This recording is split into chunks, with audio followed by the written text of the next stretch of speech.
சேலம் மாநகராட்சி விழாவில் பேச வாய்ப்பளிக்காத மேயரை கண்டித்து பெண் துணை மேயர் வெளிநடப்பு செய்ததால் பரபரப்பு ஏற்பட்டது. மாநகராட்சி பள்ளிகளில் அதிக மதிப்பெண்களை பெற்ற 10ஆம் வகுப்பு மாணவிகள் பள்ளி தலைமை ஆசிரியர்கள் மற்றும் ஆசிரியர்களை பாராட்டி பரிசீலிக்கும் விழா நடைபெற்றது. இதில் தனக்கு பேச வாய்ப்பளிக்கவில்லை என அவர் புகார் கூறினார். காங்கிரஸ் திமுக மோதல் நான் சொல்லிக்க முடியாது. வணக்கத்திற்குரிய மேயருக்கும் துணை மேயருக்கும் வேணா ப்ராப்ளம் சொல்லிக்கலாம். அந்த வகையில் இன்னைக்கு சேலம் மாநகராட்சிக்கு சம்பந்தப்பட்ட நேரு கலையரங்கத்தில் +2 10th படித்த ஃபர்ஸ்ட் 3 கேட்டகரியில் இருக்கிற மாணவ மாணவிகளுக்கு பாராட்டு விழாவும் சான்றிதழும் வழங்க நிகழ்ச்சி நடைபெற்றது. இந்த நிகழ்ச்சிக்கு நேற்று எனக்கு அழைப்பு கொடுக்கப்பட்டார்கள். ஆகையே அந்த நிகழ்ச்சிக்கு நான் செல்ல வேண்டிய ஒரு சூழ்நிலை. காலையில் நான் 10 மணிக்கு ஷார்ப்பாக போயிட்டேன்.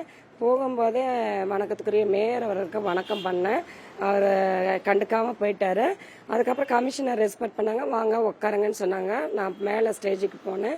மேலே ஸ்டேஜுக்கு போனதுக்கப்புறம் நான் மேயர் பக்கத்தில் உட்கார ஒரு சூழ்நிலை ஏற்பட்டுச்சு. அவர் எனக்கு பக்கத்தில் உட்காராமல் வேற ஒரு கார்பரேஷன் சம்மந்தப்பட்ட நபரை அழைச்சாங்க. அவங்க அங்கே உட்காந்ததுனால கமிஷனர் பரவாயில்லமா உட்காருங்கன்னு சொன்னதுனால நான் மேயர் அருகில் அமர்ந்துட்டேன். அதுக்கப்புறம் ஒவ்வொருத்தராக பேச வச்சாங்க. மேயர் பேசினாரு, கமிஷனர் பேசினாரு. அப்போ மேயர் அடுத்தது CHO நீங்கள் பேசுகிறீங்களா, நீங்கள் பேசுகிறீங்களான்னு கேட்டாங்க. ஆனால் பக்கத்தில் இருக்கிற என்ன நீங்கள் பேசுகிறீங்களான்னு கேட்கல. சரி பரவாயில்ல இருக்கட்டும் நான் வெயிட் பண்ணேன். அதுக்கப்புறம் கார்பரேஷன் சம்மந்தப்பட்டவங்களே துணை மேயர் ஒரு 2 வார்த்தை பேசிட்டோன்னு சொல்லும்போது துணை மேயர் பேச வேண்டாம், அடுத்து டீச்சர்ஸ் பேசிட்டோம் அப்படின்னு சொன்னார். சரின்னு வெயிட் பண்ணினேன்.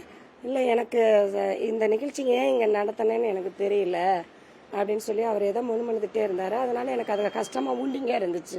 ஸோ அதனால கார்பரேஷன் கமிஷனர்கிட்ட நான் என் சீட்டு விட்டு மேயரை உட்காந்துருக்கு ஈல தாண்டி நான் அவர்கிட்ட போய் இந்த நிகழ்ச்சி யார் நடத்துகிறாங்க, யாருடைய தலைமையில் நடக்குதுன்னு நான் கேட்டேன். கமிஷனர் மாநகராட்சியினுடைய வணக்கத்திற்குரிய மேயருடைய தலைமையில் இந்த நிகழ்ச்சி நடக்குதுன்னு அவர் சொன்னார். சொன்னதுனால நான் என்ன பண்ணேன்னு, இது இந்த இடத்துல என்னை பேசக்கூடாதுன்னு தடுக்கிறாரு, அவர் ரொம்ப கஷ்டப்படுறாரு, ஏன் சார் நான் பேசக்கூடாதான்னு கேட்டேன்.